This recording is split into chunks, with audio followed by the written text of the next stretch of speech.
Israël fut très malheureux à cause de Madin. Et les enfants d'Israël crient à l'Éternel. Vous l'avez compris? Quand Dieu les a livrés et ses ennemis les ont frappés, ils sont devenus très pauvres, malheureux. Si la Bible parle de ça, c'est qu'il n'y a plus de quoi manger. Parce que tous les récoltes qu'ils sèment là, les ennemis là, laissent et puis le temps arrive, il vient comme sauterelle.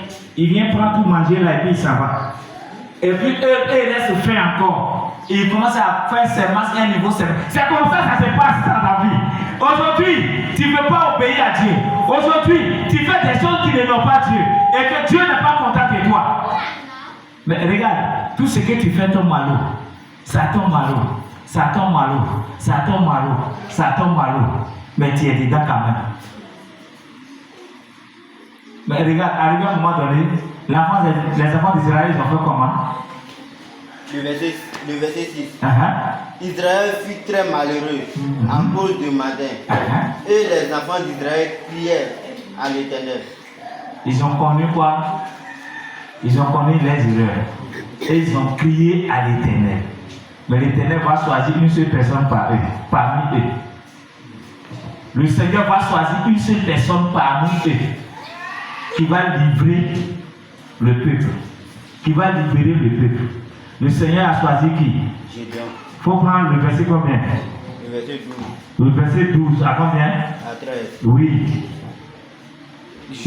Quand ils ont reconnu leur péché, ils savent ce qu'ils ont fait à Dieu n'est pas bon. C'est pourquoi Dieu est fâché contre eux. Toi, chrétien, tu sais ce que tu as fait à Dieu. Tu sais ce que tu fais pour Dieu. Tu sais ce qui est dans ton cœur. Tu sais ce que tu te caches et tu fais. Mais aujourd'hui, Dieu est fâché. C'est pourquoi rien ne va dans ta vie. C'est pourquoi quand tu pries, Dieu ne t'écoute plus. C'est pourquoi quand tu pries, tu fais semblant, mais tu pleures devant Dieu. Tu jettes devant Dieu. Tu fais tout devant Dieu. Mais tes prières ne sont jamais exaucées. Tu m'entends bien? Tes prières ne sont jamais exaucées. Mais voici. Oui, alors. Le verset 12. Le verset 12. L'ange de l'Éternel lui apparut. Apparu à qui? Gédéon. L'ange de l'Éternel apparut à Gédéon, le fils d'Israël, oui. Et lui dit. L'Éternel est avec toi, vaillant héros. Je vais te dire quelque chose. Tu as vu tout ce qu'on a cité là. C'est comme ça ta famille ont péché contre Dieu depuis tes descendances. Et aujourd'hui là, toi tu es né dans cette famille, toi-même tu es pauvre. Toi-même tu suis Dieu encore, tu poses les actes et puis rien ne va. Mais regarde, c'est toi que Dieu a choisi comme le Gédéon de ta famille. Pour libérer ta famille dans la main des mendiants. Alléluia. Amen.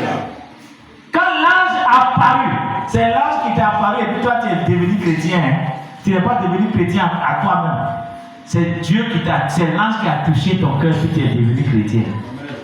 Alléluia. Amen. Il dit quand l'ange apparu, il n'est pas apparu au milieu du peuple d'Israël. Il n'est pas apparu chez le sacrificateur. Le sacrificateur. Sacrificateur, il n'est pas apparu là-bas. Il n'est pas apparu dans la maison de papa de Gédéon. Est-ce que vous me comprenez? Et ils sont là-bas en train de prier, ils ont connu leurs péchés, ils sont en train de pardonner. Gédéon était allé au champ pour couper du bois pour envoyer à la maison pour ses brebis. Écoutez-moi bien. C'est là-bas l'ange apparu devant Gédéon. Il dit vaillant héros. Gédéon dit moi. Moi je suis voyant héros et puis nous on dort faire à la maison là.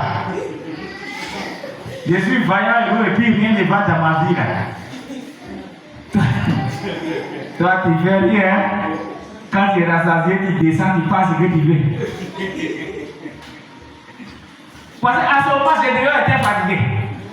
Parce que la pauvreté est devenue comme un jeu d'amusement pour lui quoi. L'Israël mourait avec la faim. Mais regardez ce qui s'est passé. Ange a dit quoi encore? L'ange l'ange de l'Éternel lui apparut. Et lui dit, l'Éternel est avec toi. Oh, dis l'Éternel est avec moi. L'Éternel